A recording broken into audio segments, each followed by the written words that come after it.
చెప్పే మాయ మంత్రం కథ కదే చంటోళ్లను భయపెట్టే భూచోడి కథ కదే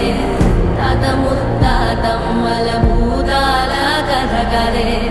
విక్రమాదిత్యుడు చెప్పిన వేదాళుడి కథ కదే దీపము నుండి ప్రియం వచ్చే అల్లావుద్దీన్ కథ కదే ఇది ముడత చర్మం ముసలి చెప్పే కథ లాంటి నిజమే